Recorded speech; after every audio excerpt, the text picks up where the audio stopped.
Hello বন্ধুরা, technical PV সরকার চ্যানেলে আপনাদের সকলকে স্বাগত জানাই। আমি প্রতিনিয়ত আমার চ্যানেলে লক্ষ্মীর ভান্ডার প্রকল্পের নতুন আপডেটগুলো নিয়ে আসি। তেমনি আজ আমি আপনাদের জন্য এক বিরাট নতুন আপডেট নিয়ে এসেছি। লক্ষ্মীর ভান্ডার প্রকল্পের ভাতা 2200 টাকা করা হচ্ছে রাজ্য সরকারের তরফ থেকে। কারা এবং কিভাবে পাবেন এই টাকা বিস্তারিত জানতে পুরো ভিডিও দেখুন। পুরো ভিডিও না দেখলে কিছু বুঝতে পারবেন না, তাই পুরো ভিডিও দেখার অনুরোধ রইল আপনাদের সকলের কাছে। তাই দেরি না করে ভিডিওটিকে শুরু করছি। ভিডিওটি ভালো লাগলে লাইক করবেন, কমেন্ট করবেন, বন্ধুদের সঙ্গে শেয়ার করবেন এবং আমার চ্যানেলে নতুন হয়ে থাকলে চ্যানেলটিকে সাবস্ক্রাইব করবেন। ধন্যবাদ, পাশে থাকবেন। মমতা বন্দ্যোপাধ্যায়ের নেতৃত্বে পশ্চিমবঙ্গ সরকারের অন্যতম জনপ্রিয় প্রকল্প হলো লক্ষ্মীর ভান্ডার প্রকল্প। এই প্রকল্পে আবারও সুখবর সামনে এসেছে। রাজ্যের মহিলাদের আর্থিক সহায়তা প্রদানকারী এই প্রকল্পের ভাতার পরিমাণ বাড়ছে।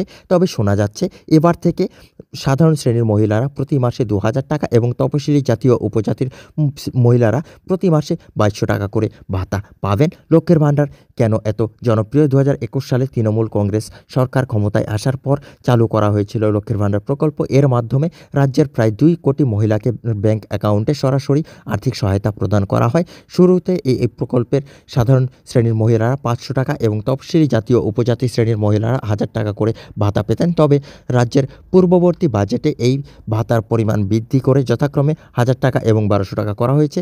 প্রকল্পের আওতায় নতুন উপভোক্তা 2024 সালের ডিসেম্বর মাস থেকে আরও 5,07,000 মহিলাকে লক্ষ্মীর ভান্ডার প্রকল্পের আওতায় আনা হয়েছে। বর্তমানে প্রায় 2 কোটি 21 লক্ষ মহিলা এই প্রকল্পের সুবিধা পাচ্ছেন। রাজ্য সরকারের পরিকল্পনা আরও বিপুল সংখ্যক মহিলা এই প্রকল্পের অন্তর্ভুক্ত করে তাদেরকে আর্থিক সহায়তা প্রদান করা। ভাতার বৃদ্ধির প্রভাব।